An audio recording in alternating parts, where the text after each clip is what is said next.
Hai semuanya, gimana kabar kalian? Semoga selalu dalam keadaan baik. Jadi welcome back teman-teman di The Graystone Channel, dan ini adalah segmen analisa pagi, segmen di mana kita akan mengulas untuk update news dan juga pergerakan dari market, khususnya market dari Bitcoin.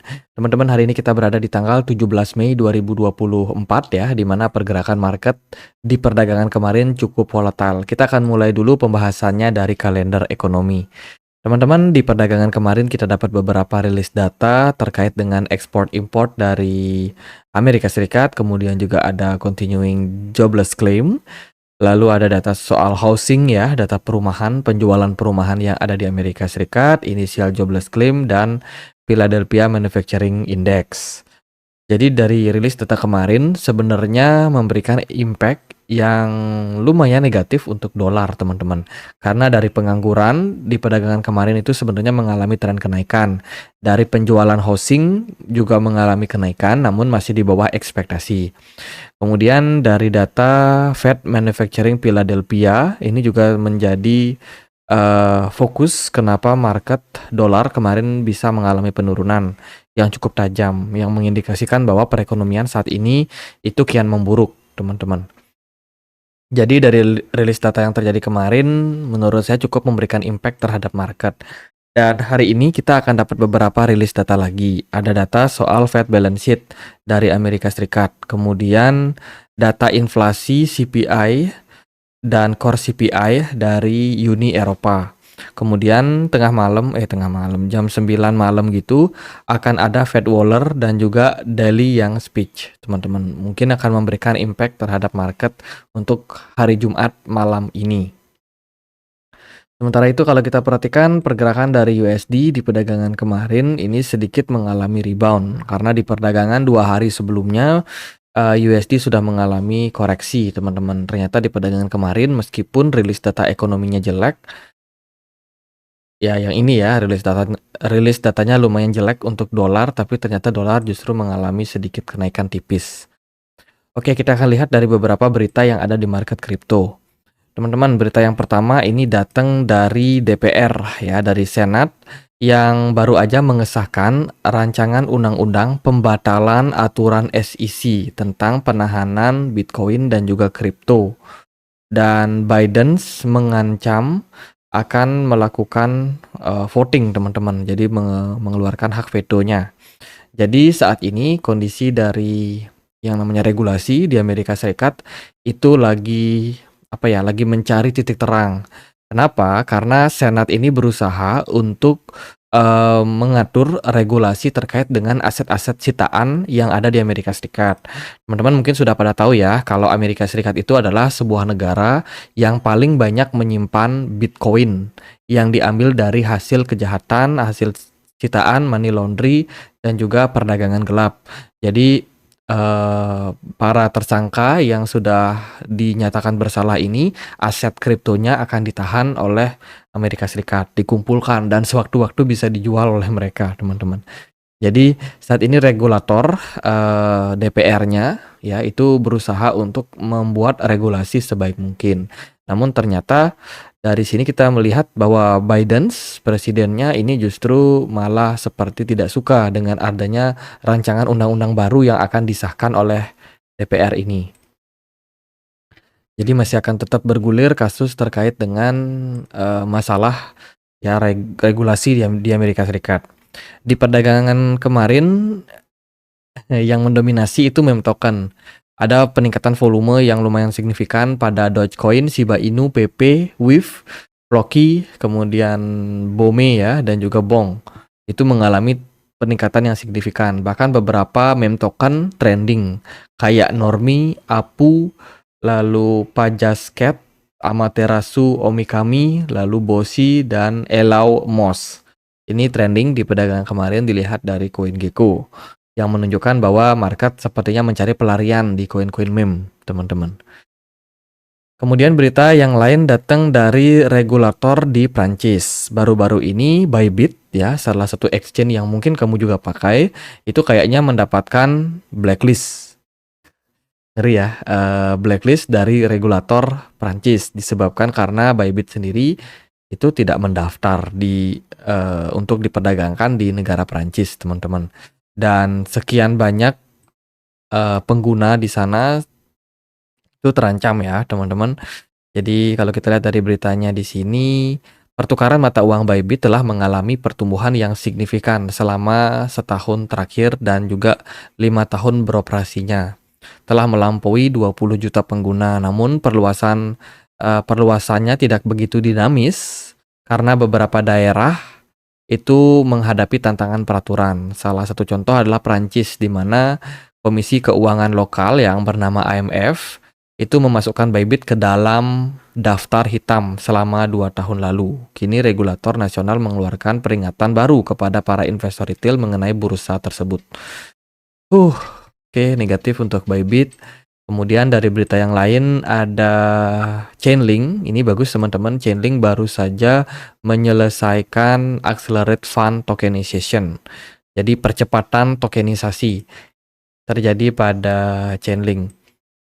Ini disupport oleh beberapa bank seperti JP Morgan, Franklin Templeton, kemudian BNY Mellon, dan juga bank-bank regional yang lain yang ada di Amerika Serikat yang mensupport tokenisasi.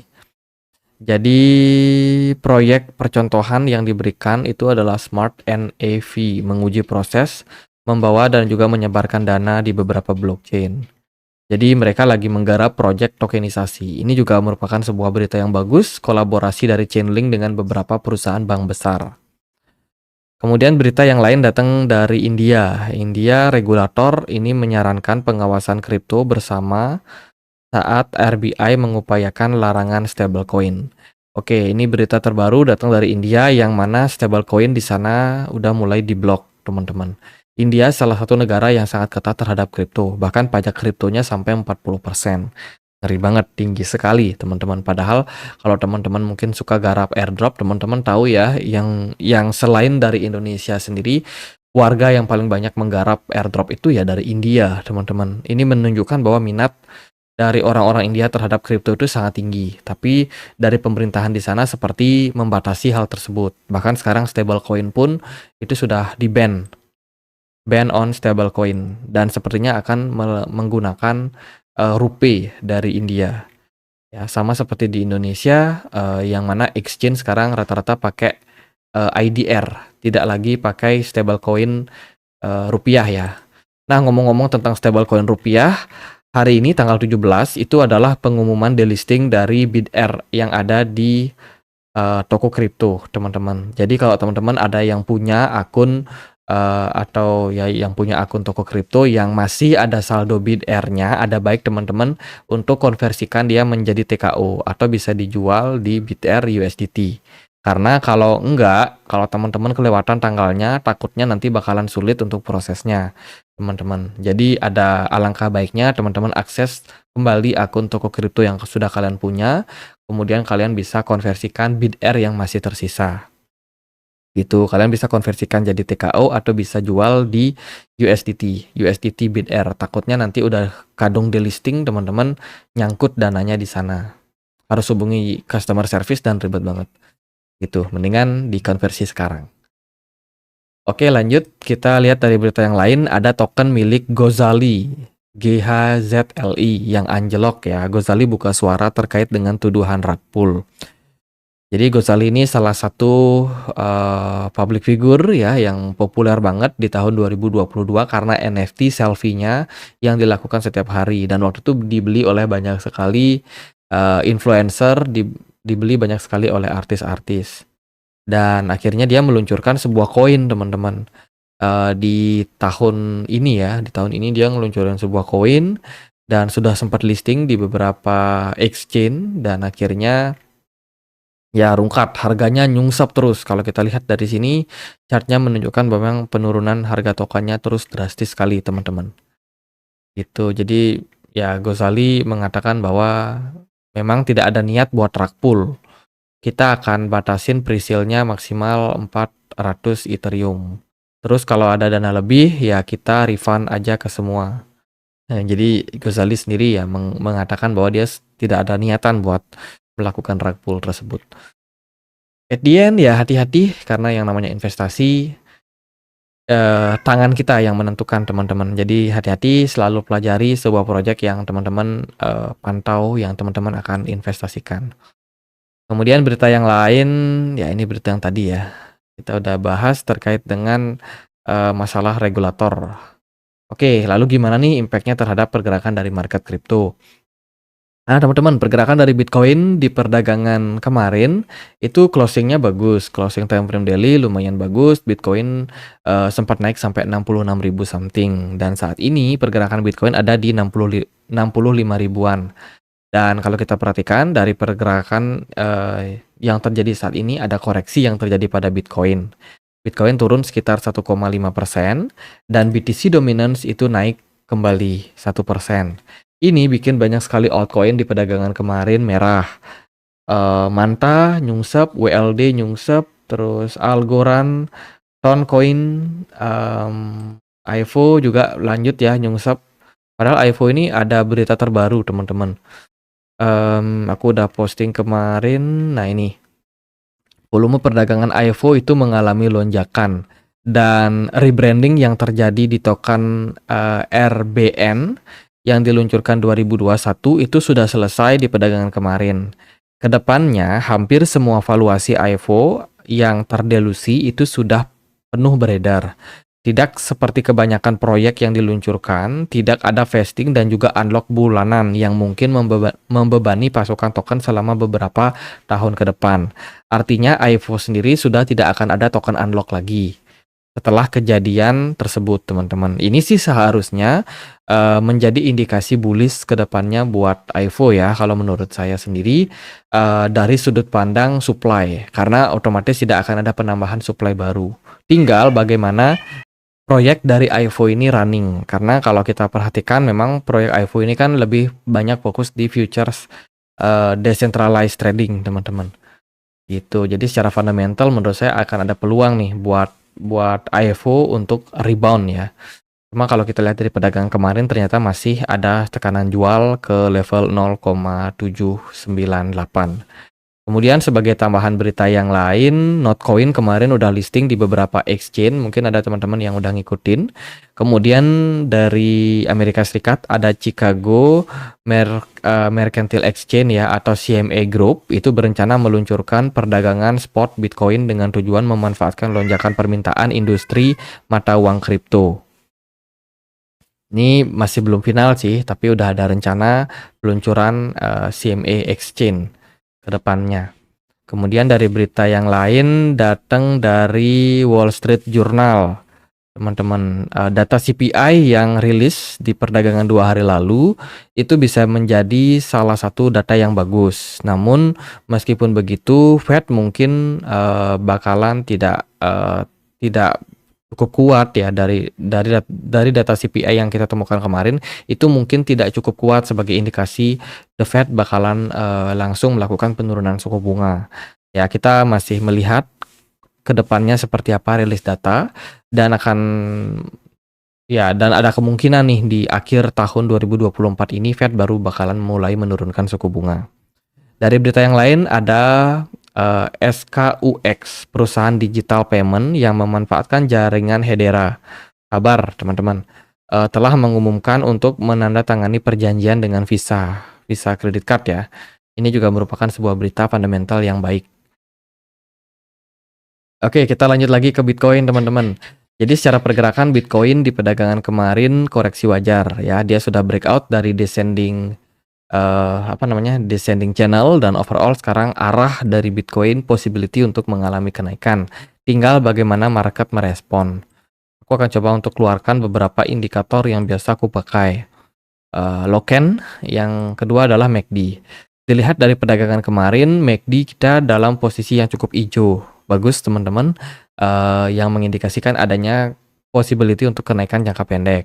Namun kalau kita berkaca lagi sama MACD yang ada di time frame weekly, sebenarnya weekly time frame kita masih dalam histobar merah yang mengindikasikan bahwa ada possibility untuk indikasi koreksi yang lebih lanjut pada Bitcoin.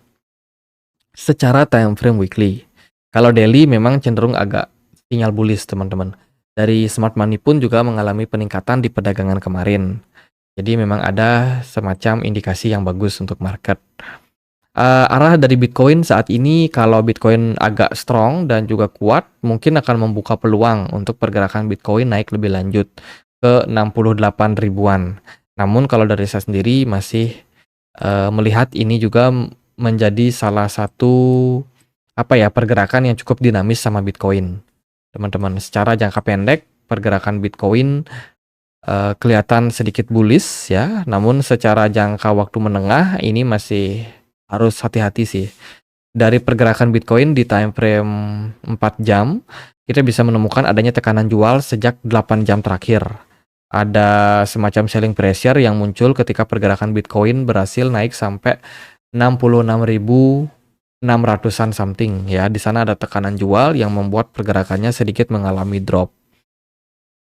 Gitu teman-teman. Jadi meskipun Bitcoin agak bullish kelihatannya, namun masih ancaman daripada tekanan jual masih bisa terbuka. Dan saat ini untuk target terdekat untuk penurunan Bitcoin kita akan pakai Fibonacci retracement, tarik dari swing high ke swing low yang ada di sini.